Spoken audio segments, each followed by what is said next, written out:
नमस्कार दोस्तों, आपका हमारे चैनल में स्वागत है। श्राद्ध किसे कहते हैं? कौन कहलाते हैं पितर? कब बनता है पितृपक्ष का योग? जब याद न हो श्राद्ध की तिथि? क्या है पौराणिक कथा? श्राद्ध की वस्तुएं पितरों को कैसे मिलती है? पितरों का आहार है अन्न जल का सार तत्व। तो आइए दोस्तों, जानते हैं श्राद्ध कर्म से जुड़ी महत्वपूर्ण जानकारियाँ। पितृपक्ष में पितरों को यह आशा रहती है कि हमारे पुत्र पौत्रादि हमें अन्न जल से संतुष्ट करेंगे। यही आशा लेकर वे पितृलोक से पृथ्वीलोक पर आते हैं।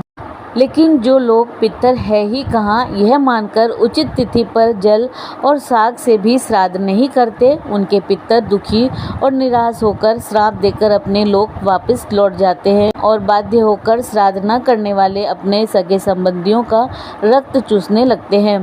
फिर इस अभिशप्त परिवार को जीवन भर कष्ट ही कष्ट झेलना पड़ता है और मरने के बाद नरक में जाना पड़ता है। धार्मिक मान्यता के अनुसार पूर्वजों की आत्मा की शांति और उनके तर्पण के निमित्त श्राद्ध किया जाता है। यहाँ श्राद्ध का अर्थ श्रद्धापूर्वक अपने पितरों के प्रति सम्मान प्रकट करना है। सनातन धर्म में श्राद्ध का विशेष महत्व होता है। श्राद्ध किसे कहते हैं? श्राद्ध का अर्थ श्रद्धापूर्वक अपने पितरों को प्रसन्न करने से है। सनातन मान्यता के अनुसार जो परिजन अपना देह त्याग कर चले गए हैं, उनकी आत्मा की तृप्ति के लिए सच्ची श्रद्धा के साथ जो तर्पण किया जाए उसे श्राद्ध कहा जाता है। ऐसी मान्यता है कि मृत्यु के देवता यमराज श्राद्ध पक्ष में जीव को मुक्त कर देते हैं ताकि वे स्वजनों के यहाँ जाकर तर्पण ग्रहण कर सके। कौन कहलाते हैं पितर?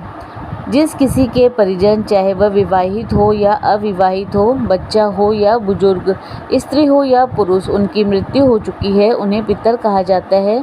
पितृपक्ष में मृत्युलोक से पितर पृथ्वी पर आते हैं और अपने परिवार के लोगों को आशीर्वाद देते हैं। पितृपक्ष में पितरों की आत्मा की शांति के लिए उनको तर्पण किया जाता है। पितरों के प्रसन्न होने पर घर में सुख, समृद्धि और संपत्ति की प्राप्ति होती है। कब बनता है पितृपक्ष का योग?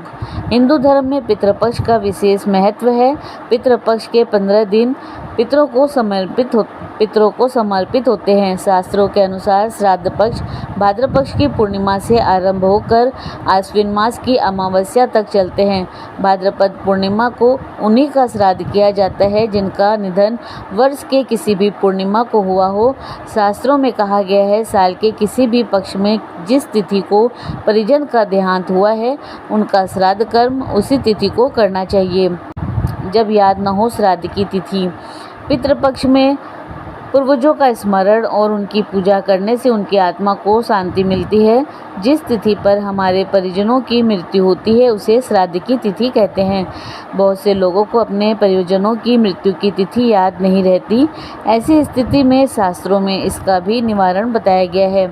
शास्त्रों के अनुसार यदि किसी को अपने पितरों के देहावसान की तिथि मालूम नहीं है तो ऐसी स्थिति में आश्विन अमावस्या को तर्पण किया जा सकता है। इसीलिए इस अमावस्या को सर्वप्रत अमावस्या कहा जाता है। इसके अलावा यदि किसी की अकाल मृत्यु हुई हो तो उनका श्राद्ध चतुर्दशी तिथि को किया जाता है। ऐसे ही पिता का श्राद्ध अष्टमी को तथा माता का श्राद्ध नवमी तिथि को करने की मान्यता है।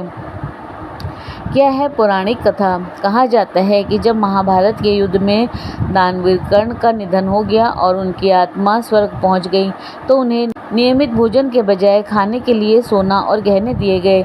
इस बात से निराश होकर कर्ण की आत्मा ने इंद्रदेव से इसका कारण पूछा। तब इंद्र ने कर्ण को बताया कि आपने पूरे जीवन सोने के आभूषण को दूसरों को दान दिया, लेकिन कभी भी अपने पूर्वजों को नहीं दिया और न कभी अन्न का दान दिया। तब कर्ण ने उत्तर दिया कि वह अपने पूर्वजों के बारे में नहीं जानता है। इंद्र ने कर्ण को 15 दिनों की अवधि के लिए पृथ्वी पर वापस जाने की अनुमति दी ताकि वे अपने पूर्वजों को भोजन दान कर सके। इन्हीं 15 दिनों की अवधि को पितृपक्ष के रूप में जाना जाता है। श्राद्ध की वस्तुएं पितरों को कैसे मिलती है? श्राद्ध का अर्थ है श्रद्धया दीयते यत् तत् श्राद्धम। श्राद्ध का अर्थ श्रद्धा से जो कुछ दिया जाए। पितरों के लिए श्रद्धापूर्वक दिए गए पदार्थ, दान, हविष्य, अन्न, तिल, कुश, जल के दान का नाम ही श्राद्ध है। श्राद्ध कर्म पितृ ऋण चुकाने का सबसे सरल और सहज मार्ग है। पितृपक्ष में श्राद्ध करने से पितृगण वर्ष भर प्रसन्न रहते हैं और अपने बच्चों को आशीर्वाद देते हैं। श्राद्ध कर्म में व्यक्ति केवल अपने सगे संबंधियों को ही नहीं बल्कि ब्रह्मा से लेकर तृण पर्यंत सभी प्राणियों एवं जगत को तृप्त करता है। पितरों की पूजा को साक्षात विष्णु पूजा ही माना गया है। प्राय कुछ लोग यह शंका करते हैं कि श्राद्ध में समर्पित की गई वस्तुएं पितरों को कैसे मिलती है। कर्मों की भिन्नता के कारण मरने के बाद गतियां भी भिन्न भिन्न होती है। कोई देवता, कोई पितर, कोई प्रेत, कोई हाथी, कोई चींटी, कोई वृक्ष और कोई तृण बन जाता है। तब मन में यह शंका होती है कि छोटे से पिंड से अलग अलग योनियों में पितरों को तृप्ति कैसे मिलती है। इस शंका का स्कंद पुराण में बहुत ही सुंदर समाधान मिलता है। एक बार राजा करंदम ने महायोगी महाकाल से पूछा, मनुष्यों द्वारा पितरों के लिए जो तर्पण या पिंडदान किया जाता है तो वह जल, पिंड आदि तो यही रह जाते हैं। फिर पितरों के पास वे वस्तुएं कैसे पहुंचती है और कैसे पितरों की तृप्ति होती है। भगवान महाकाल ने बताया कि विश्व नियंता ने ऐसी व्यवस्था कर रखी है कि श्राद्ध की सामग्री उनके अनुरूप होकर पितरों के पास पहुंचती है। इस व्यवस्था के अधिपति है अग्निस्वात आदि। पितरों और देवताओं की योनि ऐसी है कि वे दूर से कही हुई बातें सुन लेते हैं, दूर से की हुई पूजा ग्रहण कर लेते हैं और दूर से की गई स्तुतियों से प्रसन्न हो जाते हैं। वे भूत, भविष्य एवं वर्तमान सब जानते हैं और सभी जगह पहुंच सकते हैं। 5 तंत्र मात्राएं मन, बुद्धि, अहंकार और प्रकृति, इन 9 तत्वों से उनका शरीर बना होता है और इसके भीतर 10वें तत्व के रूप में साक्षात भगवान पुरुषोत्तम उसमें निवास करते हैं। इसीलिए देवता और पितर गंध एवं रस तत्व से तृप्त होते हैं, शब्द तत्व से रहते हैं और स्पर्श तत्व को ग्रहण करते हैं। पवित्रता से ही वे प्रसन्न होते हैं और वरदान देते हैं। पितरों का आहार है अन्न जल का सार तत्व। जैसे मनुष्यों का आहार अन्न है, पशुओं का आहार तृण है, वैसे ही पितरों का आहार अन्न का सार तत्व यानी कि गंध और रस है। अतः वे अन्न और जल का सार तत्व ही ग्रहण करते हैं। शेष जो स्थूल वस्तु है वे यही रह जाती है। किस रूप में पहुंचता है पितरों का आहार? नाम एवं गोत्र के उच्चारण के साथ जो अन्न जल आदि पितरों को दिया जाता है। विश्वदेव एवं अग्निस्वात दिव्य पितर हव्य गव्य को पितरों तक पहुंचा देते हैं। यदि पितर देवयोनि को प्राप्त हुए हैं तो यहाँ दिया गया अन्न उन्हें अमृत होकर प्राप्त होता है। यदि गंधर्व बन गए हैं तो वह अन्न उन्हें भोगों के रूप में प्राप्त होता है। यदि पशु योनि में है तो वही अन्न तृण के रूप में उन्हें प्राप्त होता है। नाग योनि में वायु के रूप में, यक्ष योनि में पान रूप में, राक्षस योनि में आमिष रूप में, दानव योनि में मांस रूप में, प्रेत योनि में रुधिर रूप में और मनुष्य बन जाने पर भोगने योग्य तृप्तिकारक पदार्थों के रूप में प्राप्त होते हैं। जिस प्रकार बछड़ा झुंड में अपनी मां को ढूंढ ही लेता है, उसी प्रकार नाम, गोत्र, हृदय की भक्ति एवं देश काल आदि के सहारे दिए गए पदार्थों को मंत्र पितरों के पास पहुंचा देते हैं। जीव चाहे सैकड़ों योनियों को भी पार क्यों न कर गया हो, तृप्ति तो उसके पास पहुंच ही जाती है। श्री राम द्वारा श्राद्ध में आमंत्रित ब्राह्मणों में सीता जी ने किए राजा दशरथ एवं पितरों के दर्शन। श्राद्ध में आमंत्रित ब्राह्मण पितरों की प्रतिनिधि रूप होते हैं। एक बार पुष्कर में श्री राम जी अपने पिता दशरथ जी का श्राद्ध कर रहे थे। राम जी जब ब्राह्मणों को भोजन कराने लगे तो सीता जी वृक्ष की ओट में खड़ी हो गई। ब्राह्मण भोजन के बाद राम जी ने जब सीता जी से इसका कारण पूछा तो वे बोली कि मैंने जो आश्चर्य देखा है उसे आपको बताती हूँ। आपने जब नाम गोत्र का उच्चारण कर अपने पिता, दादा आदि का आवाहन किया तो वे यहाँ ब्राह्मणों के शरीर में छाया रूप में सटकर उपस्थित थे। ब्राह्मणों के शरीर में मुझे अपने ससुर आदि पितृगण दिखाई दिए। फिर मैं भला मर्यादा का उल्लंघन कर यहाँ कैसे खड़ी रहती, इसीलिए मैं ओट में हो गई। श्राद्ध में तुलसी की महिमा। तुलसी से पिंडार्चन किए जाने पर पितरगण प्रलय पर्यंत तक तृप्त रहते हैं। तुलसी की गंध से प्रसन्न होकर गरुड़ पर आरूढ़ होकर विष्णु लोक चले जाते हैं। पितर प्रसन्न तो सभी देवता प्रसन्न। श्राद्ध से बढ़कर और कोई भी कल्याणकारी कार्य नहीं है और वंश वृद्धि के लिए तो पितरों की आराधना ही एकमात्र उपाय है।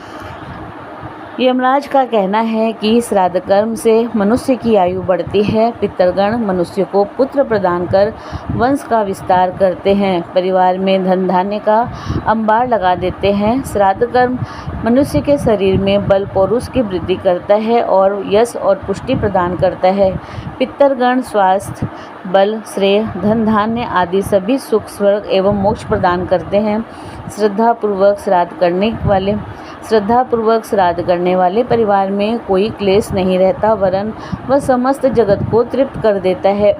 श्राद्ध न करने से होने वाली हानि। शास्त्रों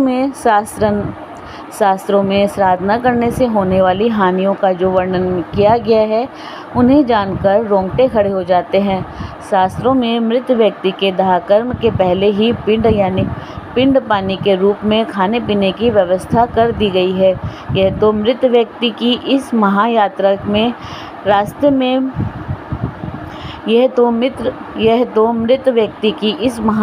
में रास्ते के भोजन पानी की बात हुई। परलोक पहुँचने पर भी उसके लिए वहाँ न अन्न होता है न पानी।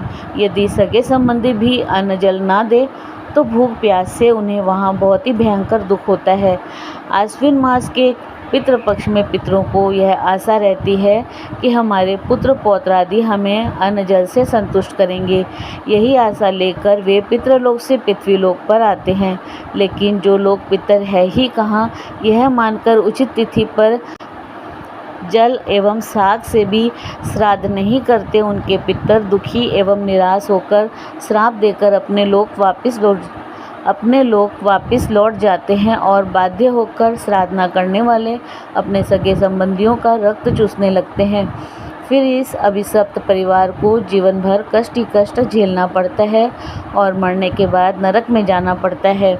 मार्कंडेय पुराण में बताया गया है कि जिस कुल में श्राद्ध नहीं होता उसमें दीर्घायु, निरोग एवं वीर संतान जन्म नहीं लेती और परिवार में कभी मंगल नहीं होता। धन के अभाव में कैसे करे श्राद्ध? ब्रह्म पुराण में बताया गया है कि धन के अभाव में श्रद्धापूर्वक केवल साग से भी श्राद्ध किया जा सकता है। यदि इतना भी ना हो तो दोपहर के समय कुतप काल यानी कि दोपहर के समय सूर्य भगवान के सामने अपनी दोनों भुजाओं को उठाकर कह देना चाहिए कि मेरे पास श्राद्ध के लिए न धन है और न ही कोई वस्तु, अतः मैं अपने पितरों को प्रणाम करता हूँ, वे मेरी भक्ति से ही तृप्त हो। इसी से पितरलोक प्रसन्न हो जाते हैं और वे अपने बच्चों को आशीर्वाद देते हैं। पितृपक्ष पितरों के लिए पर्व का समय है, अतः प्रत्येक गृहस्थ को अपनी शक्ति एवं सामर्थ्य के अनुसार पितरों के निमित्त श्राद्ध एवं तर्पण अवश्य करना चाहिए। दोस्तों, इसी प्रकार और भी रोचक जानकारी के लिए आप हमारे चैनल को लाइक, शेयर व सब्सक्राइब करें। हमारे चैनल में विजिट करने के लिए धन्यवाद।